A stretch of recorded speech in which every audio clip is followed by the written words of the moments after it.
Good evening, my name is Rick Grinell. I'm the Vice President of the Southern Arizona Business Coalition, based out of Tucson, Arizona. And some of our audience may ask, well, what are you coming up here to tell us what we need in our community? And my response is simply this. We're one state, we're one community, and the mining industry has been good to most of us, if not all of us, in one way, shape, or form. Many of my family have worked in this industry. So as much as Florence is maybe 80 miles away, every time I come up here, I spend dollars and gratefully enjoy the company of the good people of Florence. With that, this is not my first public hearing, and I am very grateful and appreciative of the time, expertise, integrity, and process that it takes to get to this point. I am not a geologist, I'm not an hydrologist. I'm a working man that understands you need to understand the facts before you make decisions, otherwise you put yourself in a very subjective and negative position.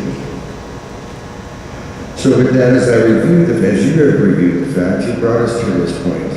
And it is my belief that the continuation of the submittal of information will provide you an opportunity to provide an approval in this process after full, total, and comprehensive review.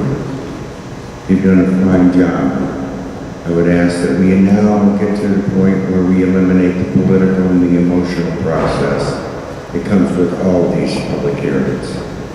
And I'm very grateful to the audience for their integrity on both sides of the issue, because if we move to the point of facts, we'll be able to solve the fears and overcome the barriers that allow us to continue to grow.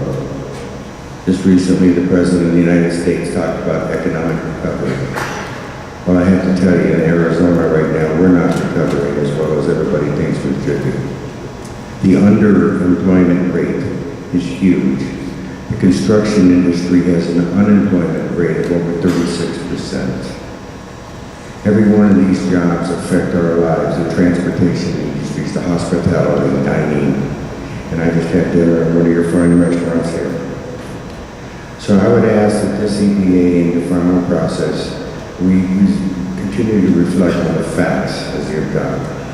And to also keep in mind that this testing process was accomplished in 1997 and 98 with no adverse public effects made available to me to this date. And I guess at the end of the day, I have 7 grandkids. The mining industry provides a ground level opportunity for the kids not only to work with their hands and their bodies, but also to expand their minds. Not everybody is made for a college education. And the mining industry is a great place to start. With that, I say thank you again for your time and energy. And I thank the City of Florence for letting me be here.